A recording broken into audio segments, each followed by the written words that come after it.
안녕하세요. 자, 오늘 이 시간에는 제가, 쉽게 접하기 힘든, 뭐, 쉽게 접하신 분도 있겠죠. 돈 자주 빌리시는 분들은, 어, 사채 빌리는 거에 대해서 한번 이야기를 해보려고 합니다. 제 개인적인 입장에서도 제 평생에 뭐 사채업자들한테 돈을 빌릴 것인가 전혀 생각도 못하고 살았습니다. 뭐 설마 굶어 죽더라도 어디 사채업자들한테 돈을 빌리겠냐 이런 생각을 하고 살았죠.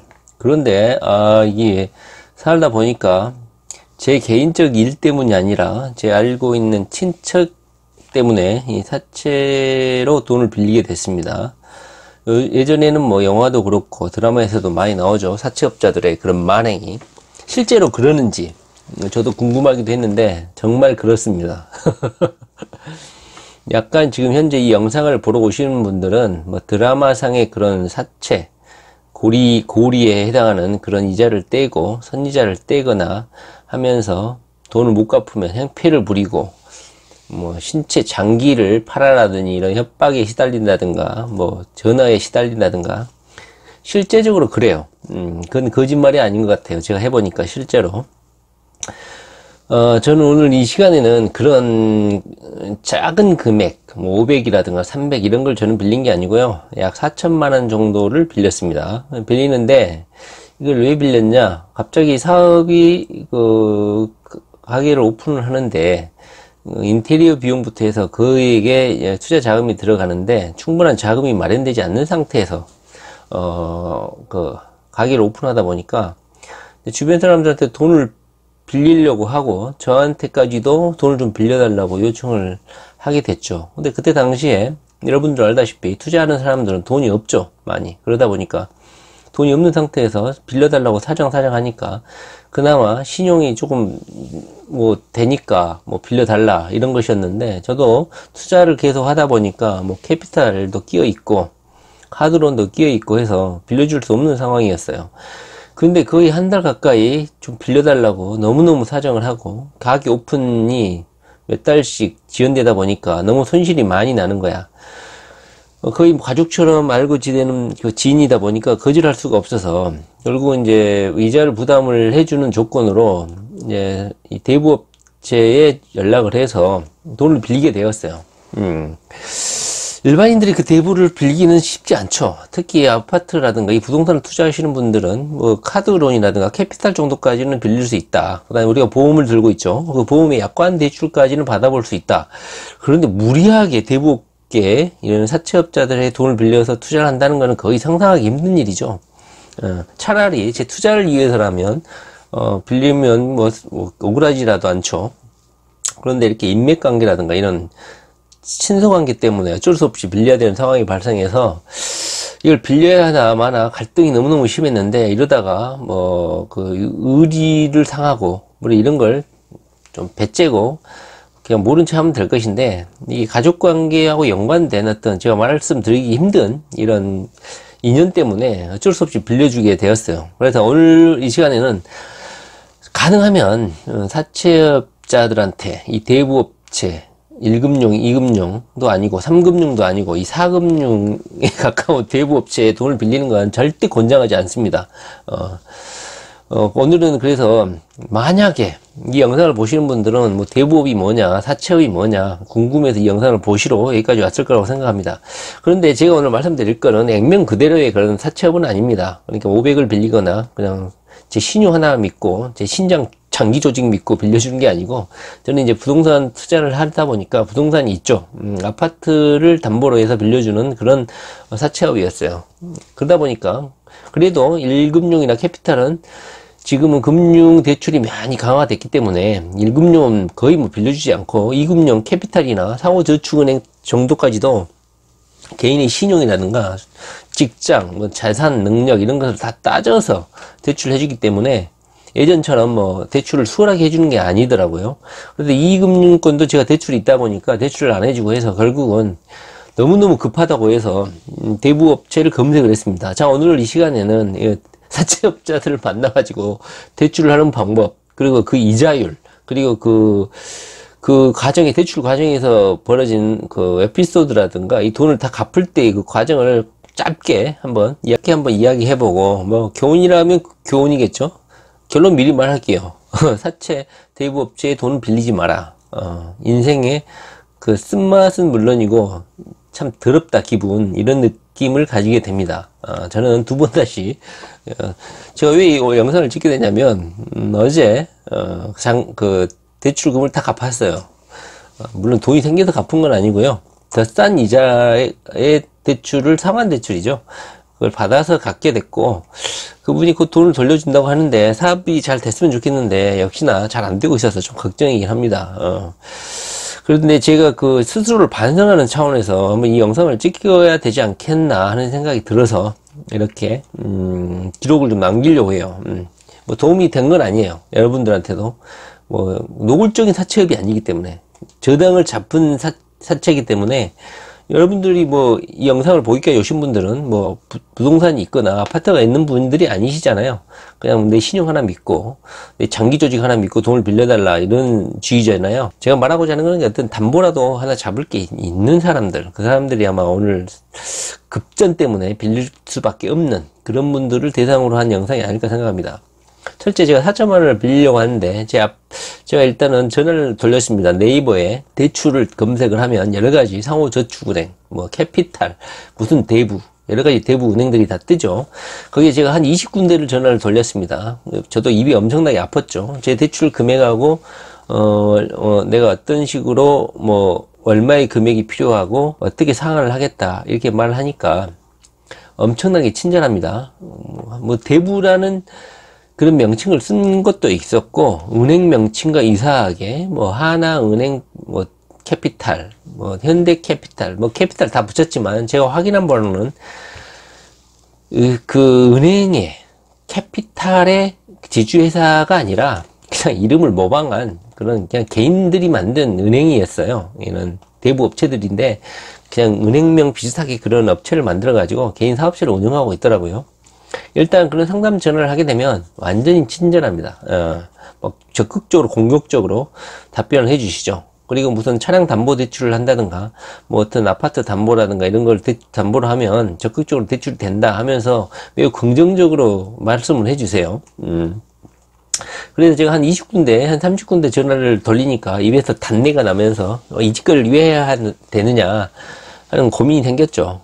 저는 한번 이런 제 소유 금액과 이런 용도, 그 다음에 내 재산이나 이런 직업, 국민건강보험공단에 가입됐냐, 뭐 이런 거, 뭐 묻더라고요, 똑같이.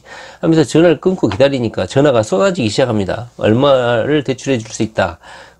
대부업체인데 빌려줄 수 있다 하면서 전화가 오더라고요. 뭐 한 3군데, 4군데가 진행이 됐는데, 일단은 한 군데에서 공동담보대출로 저는 이제 4천만 원을 맞춰야 되었기 때문에 1,000만 원, 1,500 또는 1,000에서 2,000, 1,500 정도를 빌려주겠다는 대부업체들은 엄청나게 많았어요. 그런데 4천이라는 거액을 빌려주는 데는 거의 없더라고요. 대신 이제 조건을 제가 제시를 했죠. 담보대출이 가능하냐 하니까 공동담보면 가능하다 해가지고 그 업체를 선정하게 됐어요. 그래서 만나자 4천만 원을 할 건데 이자는 25%가 상한 이자율이죠. 사채업자. 요즘에 뭐 이자율이 많이 떨어졌죠. 그래서 25%는 아니고 24.8%에 대출을 해주겠다. 그래가지고, 만나기로 했어요. 다시 말을 정리를 하면, 전화를 먼저 네이버에 검색 대출, 대부, 그 다음에 긴급자금 대출, 이런 걸 입력을 하면 엄청나게 뜨죠. 광고로. 뭐, 블로그도 운영을 하고, 뭐 지식인에도 답변이 남겨져 있고, 일단은 뭐 급한 사람이 저기 때문에 어쩔 수 없이 가불관계가 확실하게 형성이 되죠. 돈 빌려준 놈이 장땡인 것이죠. 이 상황에서는, 급한 상황에서는 현재 대부업체까지 돈을 빌리러 갈 정도면 얼마나 급하겠습니까? 저는 제가 급한 건 아닌데 그 사람, 우리 뭐 친척분, 아시는 분이 막 거의 죽을 지경이라고 하니까 어쩔 수 없는 거야. 이거를 인간관계를 끊을 수도 없고, 그렇게 이렇게 급박한 입장에서 돈을 빌릴 수밖에 없는 입장이기 때문에 돈 빌린 놈이 엄청나 열등한 지위에서 시작을 한다는 거야. 이 대부업체에서 돈을 빌리는 상황 자체가. 그걸 감안하고 빌릴 수밖에 없는 게 정말 괴로웠습니다. 자, 그래서 그 대부업체 직원을 만나기로 했습니다. 어디서 만났냐? 법무사 사무실에서 만나기로 했어요. 그 다음날.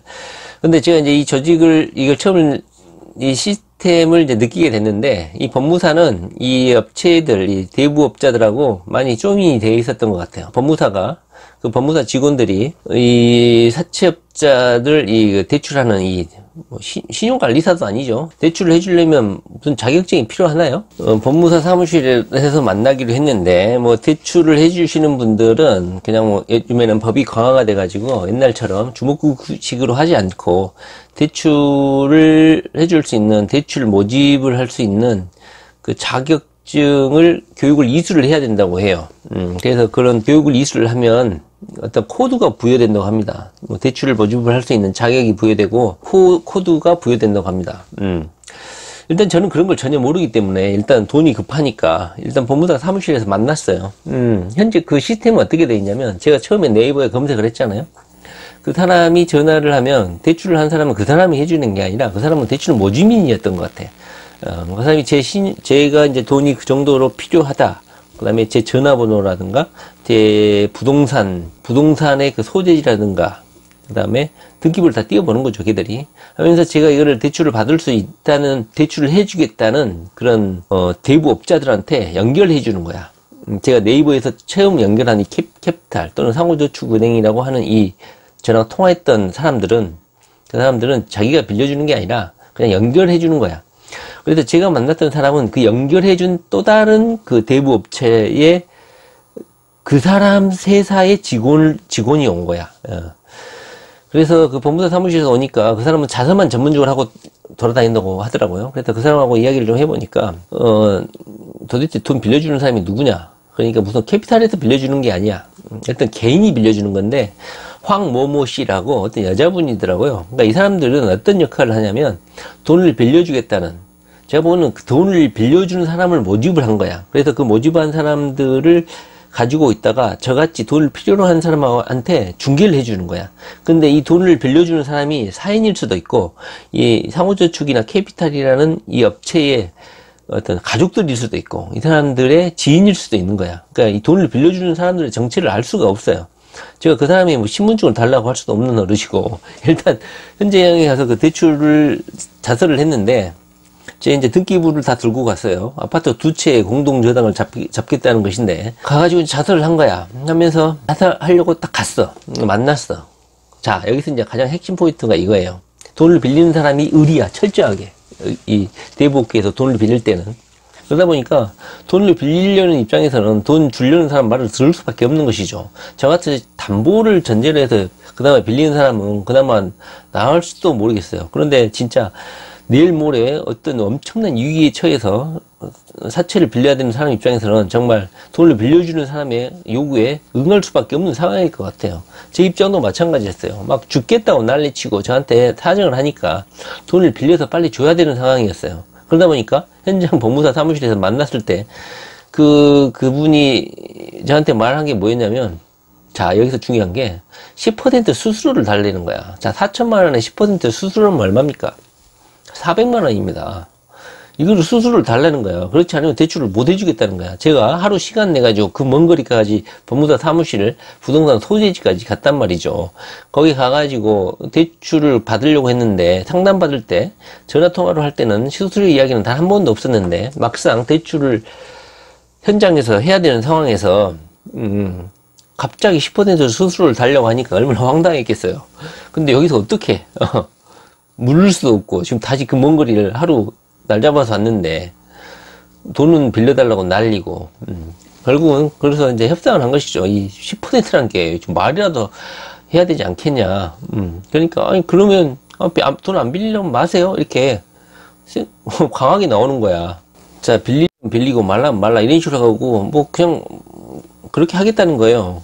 그 순간 제가 엄청난 갈등을 했어요. 아, 씨발, 이거 더러워서, 돈 안 빌리고 말지. 내가 뭐 아쉬워서 남의 돈 빌려주는데 지금 안 빌리고 말지. 할까도 생각을 했어요. 근데 이거 참 너무너무 괴롭더라고요. 이 인간관계라는 게.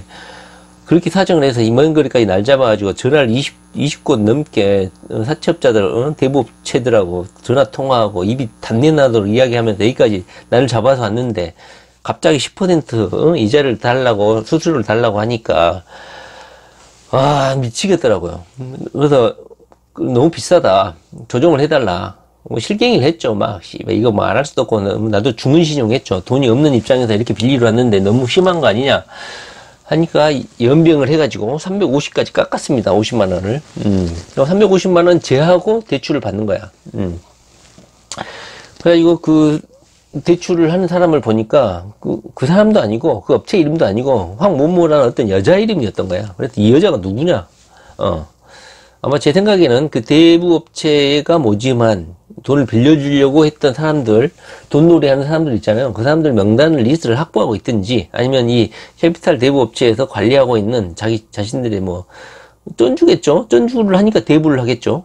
대부업체를 차린 그 사장의 이름일 수도 있는 것이고, 네, 그 사람들 명으로 대출을 하더라고요. 그래서 자수를 했고, 중도상환 수수료는 1.4%로 계산을 했습니다.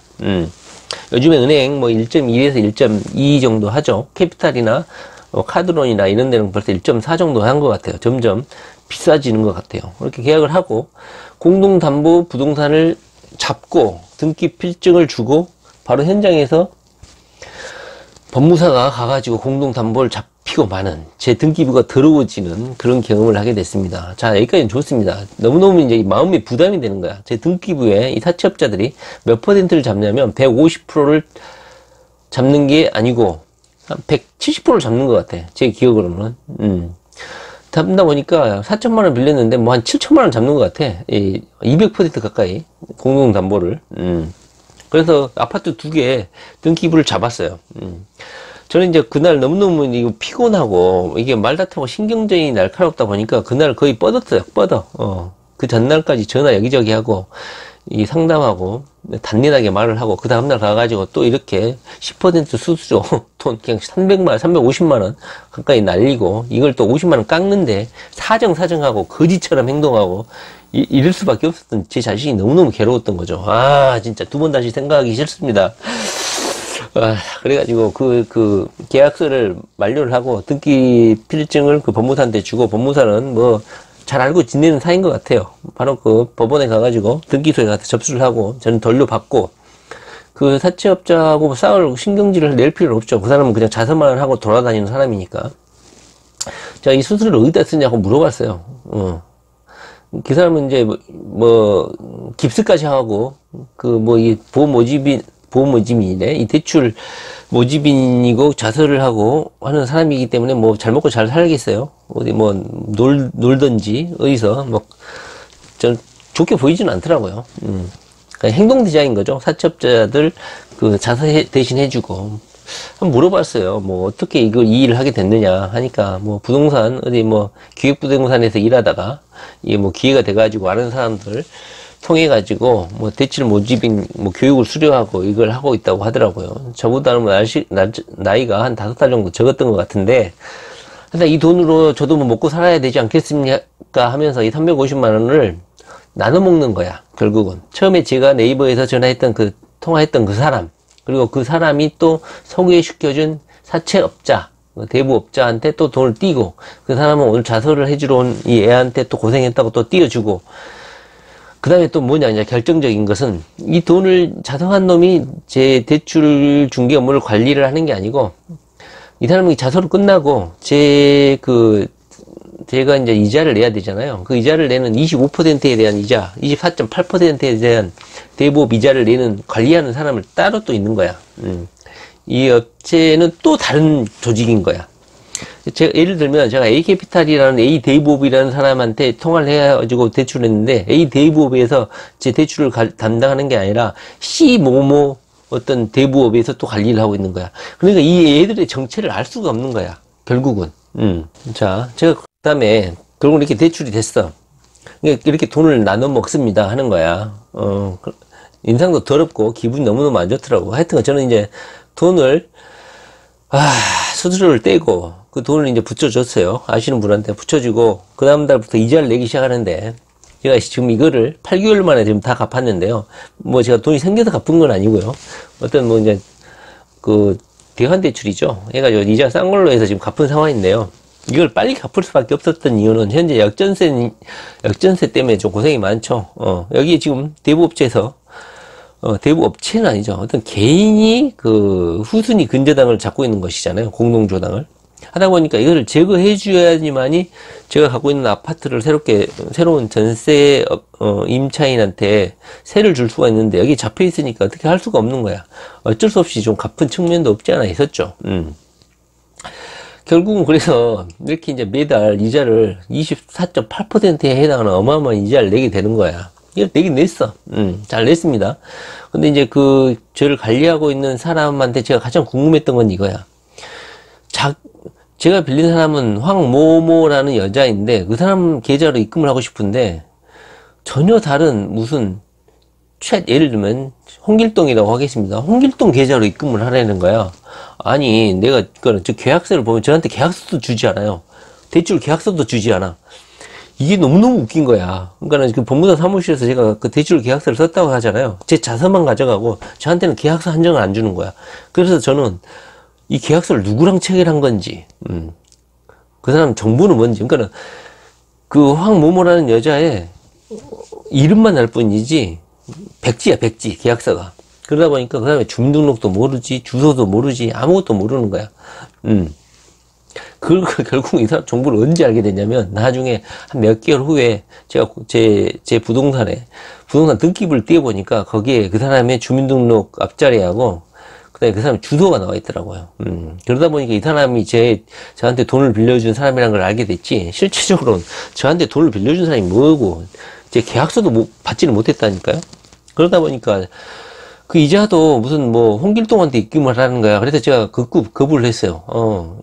이러다가는 나중에 이자를 실컷 몇 개월째 줬는데, 이자를 못 받았다고 뻥쳐면 할 말이 없는 거 아니에요. 실제로 제가 대출을 받은 사람은 황모모라는 여자인데, 홍길동한테 이자를 줘버리면 나중에 황모모라는 사람이 나 이자 못 받았다 그러면 나는 두 손 두 발 다 들어야 되는 거야.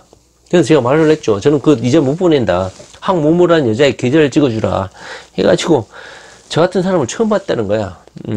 홍길동으로 입금하라고 했던 또 다른 이 관리자, 대출을 해간 사람들의 신상이라든가 이자, 중간 이자 이런 애를 관리하는 얘가 저같이 황모모라는 여자한테 이 돈을 입금하겠다는 사람이 처음이었다는 거야. 이렇게 의심이 많은 사람을 처음 봐요 하면서 상당히 목소리를 높이고 윽박지르는 거야. 어떻겠습니까? 제가 약자인데, 일단 그래서 제가 우격다짐을 해가지고 그 황모모라는 여자의 계좌번호를 받았어요. 그래서 그 몇 개월, 7, 8개월 동안 이자를 보냈습니다. 24.8%에 대한 이자를. 근데 걔들이 이제 일주일 정도는 딜레이를 해도 됩니다. 이런 식으로 해가지고, 그런데 저는 하루도 안 빠지고 애들한테 장기 털릴까봐 겁나가지고 돈이 마련되는 대로 이자를 넣었어요. 이자가 상당히 비쌌죠. 한 80만원 가까이 했던 것 같아요. 정확한 액수는 잘 모르겠고. 사실 일단은 이제 전세를 새로 놔야 되는 시간이 돼가지고 이걸 빨리 등기부를 깨끗하게 해줘야 되는 상황이 발생해가지고 일단은 돈을 갚게 됐어요. 제가 중도 상환을 하겠습니다 해가지고 제 이자를 관리하는 사람한테 전화를 했어요. 근데 여기서 이제 가장 결정적인 거, 제가 돈을 갚고 싶어도 갚는 것 자체를 싫어하는 거야, 애들이. 물론 애들 입장에서는 이자를 받고 싶어 하겠죠. 그래서 이 돈을 못 갚게 하는 거야. 돈을 갚으려고 해도 못 갚는 게 이 사채업자의 이 분위기라는 걸 제가 알게 됐어요. 이러다가는 이 부동산 못 갚게 해가지고 제가 가장 걱정인 건 그거예요. 내가 이렇게 돈을 이 여자한테 빌렸는데 여자한테 통장도 못 보내게 하고 전혀 다른 홍길동한테 입금하라는 것 자체도 의심스러운데 돈을 갚지를 못하게 하는 거야. 그래가지고 애들이 돈을 못 갚게 해가지고 이 부동산을 날려먹으려고 하는 게 아닌가 하는 그런 두려움까지 생기는 거야. 그래서 제가 사정사정을 하게 되는 거야. 돈을 갚고 싶다. 이런저런 통화를 사정사정 하게 된 거야. 제가 진짜 억울해서 못 살겠습니다. 지금 생각해보면. 돈을 갚고 싶어도 못 갚는 게 이 사채업의 세계다. 제가 그래서 그랬어요. 아니, 이렇게 해가지고 제가 부동산 전세를 놔야 되는데 이러다가 제 부동산 날려먹게 생겼다. 책임지실 거냐? 경찰에 신고하겠다. 하니까는 그제서야 그러면 설날 지나고 돈 갚아라 하면서 해가지고 겨우 일시금을 마련해가지고 돈을 붙였어요. 근데 돈 붙이는 조건이 뭔지 아십니까? 부동산 등기 말소 비용은 다 충당하라 이거예요. 등기 말소하는 비용이 얼마입니까? 5만원도 안 합니다. 얼마 달라고 하신 줄 아세요? 건당 15만원을 달려고 하는 거야. 특권이니까 얼마예요? 30만원을 입금해 달라는 거야. 그거 입금하지 않으면 돈 갚을 수 없다 이겁니다. 제가 얼마나 황당했겠어요. 제가 법무사 사무실에 전화를 해보니까 아는 사람, 뭐 5만원에서 7만원 정도 한다는 거야, 이 말소 등기. 근데 30만원 달라고 하는데 참 제가 이거 어떻게 할 수가 없는 거야. 왜? 걔들이 등기 필증을 안 주면은 이 말소를 할 수가 없는 거잖아요. 그 등기 필증을 달라고 해야지 그걸 받아가지고 말소를 하는데 안 주겠다는 거야. 저는 등기부를 깨끗하게 할 수가 없잖아요. 그러다 보니까 이게 어쩔 수 없이 등기 말소 비용까지 제가 대신 낼 수밖에 없는 상황이 된 거예요. 자, 이렇게 해서 제가 등기 비용 30만원까지 붙이고 중도 상환 수수료 1.4% 토해내고 나머지 비용까지 잔해까지 다 상환을 하고 제발 좀 등기 말소 좀 해달라 부탁 해가지고 결국은 이 사채업에 돈 빌렸던 7개월의 장장 기간이 종료가 됐습니다. 저같이 어찌 보면 대부업에서 빌리기에는 상당히 큰 돈을 빌렸죠. 그만큼 돈 빌려주는 놈들도 담보를 설정할 수 있는 어떤 아파트 값이 또 비쌌죠. 그러다 보니까 거기에 뭐 자신만만하니까 돈을 빌려준 것이죠. 돈을 빌리기는 상당히 힘들었다. 돈 1000만원을 빌리기는 쉬웠는데 500에서 1500만원 사이까지 빌리기는 쉬웠는데 4000만원을 빌리기는 상당히 어려웠다. 걔들도 뭐 빌려주면서 이 정도 빌릴 놈은 어느 정도 상당히 이익에 처한 놈이니까 상당히 어떤 조건을 강하게 제시해도 돈 빌릴 수밖에 없는 상황인가 보다 하는 생각을 갖고 접근하시는 것 같아요. 자, 대출을 받아서 투자를 하시는 분은 많지 않을 거예요. 이렇게 대부업계의 대출을 받아서. 자, 한번 정리를 해보겠습니다. 첫째, 대부업계에서 대출을 받는 것은 극도로 지양을 해야 된다. 이자가 너무 비싸다. 그리고 두 번째로는 철저히 갑을관계이기 때문에 돈 빌려주는 우리가 그만큼 급하기 때문에 빌리는 거잖아요. 그만큼 돈 빌려주는 놈의 입장에 휘둘릴 가능성이 대단히 크다. 요구를 해도 요구를 들어주지 않는다. 그 다음에 그 수수료에 대해서 사전에 협의를 하고 그 부분에 대해서 이야기가 된 다음에 돈을 빌려야 된다. 갑자기 10%, 갑자기 20%를 요구해도 돈을 빌릴 수밖에 없는 입장에서는 그들의 요구를 들어줄 수밖에 없는 상황일 수도 있다는 거죠. 그 다음에 세 번째로는 돈 빌려주는 놈하고 이자를 입금하라고 하는 그 계좌가 전혀 다를 때 이걸 어떻게 대처해야 될지 난감할 수가 있습니다. 저 같은 경우는 이렇게 이자를 다른 사람한테 입금하는 것은 좀 저는 어렵다. 물론 화를 내줄 수는 없었죠. 돈을 빌리는 입장이었기 때문에. 그래서 저는 돈 빌려주는 사람하고 일치를 시켰다. 나중에 법적 소송이 나가지고 이자 못 받았다 그러면 걔들 입장에서는 무슨 세금을 전략하기 위해서 뭐 그런다 연병을 하는데 어쩔 수 없죠. 그 얘들 말 믿으면 절대 안 됩니다. 나중에 수 틀리고 말 바꿔버리면 저는 그냥 쓸데없는 곳에다 이자를 낼 수도 있었던 거예요. 저 같은 사람 처음 봤다고 하는데 정말 위험한 것 같아요. 그 다음에 세 번째로는 그 10% 수수료 이야기했죠. 그 다음에 이 이자를 납부하는 그 이자 계좌를 일치시켜야 된다. 그리고 마지막으로는 등기를 이제 말소하는 돈을 내는 거. 돈을 내고 등기를 말소하는 것은 대부분의 그 등기를 설정하는 사람이 권리자이기 때문에 어쪽 반대편에서 사채업자, 대부업체에서 등기 비용을 부담을 해야 되는데 돈을 빌린 쪽에서 등기 비용까지 다 부담해야 되는 이런 진짜 불공평한 상황이었던 것 같습니다. 자, 결론. 절대로 사채업자한테 대부업체는 돈 빌리는 게 아니다. 진짜 상신감, 인간의 뭐랄까요, 비참함을 맛보게 됩니다. 진짜로 후에 극심을 하게 되고 인간에 대한 뭐랄까요, 엄청난 짜증남 이러지도 저러지도 못하고 화를 낼 수도 없는 그런 진짜 비참함을 맛보게 될 것입니다. 자, 오늘은 사채, 특히 이제 전형적인 사채 대부에 대해서 이야기한 건 아니고요. 공동 담보, 부동산을 담보로 한 대출, 그 부분에 대해서 1금융, 2금융, 캐피탈에도 안 됐을 때, 대부업체에서 빌릴 수밖에 없었을 때 그 경험을 한번 제가 이야기를 해봤습니다. 저는 두 번 다시 대부업체에서 돈을 빌릴 일이 죽어도 없을 것 같습니다. 차라리 굶어 죽으면 굶어 죽었지 인간적인 모욕, 인격적 모욕을 두 번 다시 경험하고 싶지 않아요. 대부업체에 돈을 빌리지 않도록 평소에 인간관계도 잘 관리를 해야 될 것 같고 재정 관리를 잘 해야 될 것 같습니다. 자, 오늘은 대부업체 경험을 한번 간단하게 이야기해 봤습니다. 자, 안녕히 계십시오.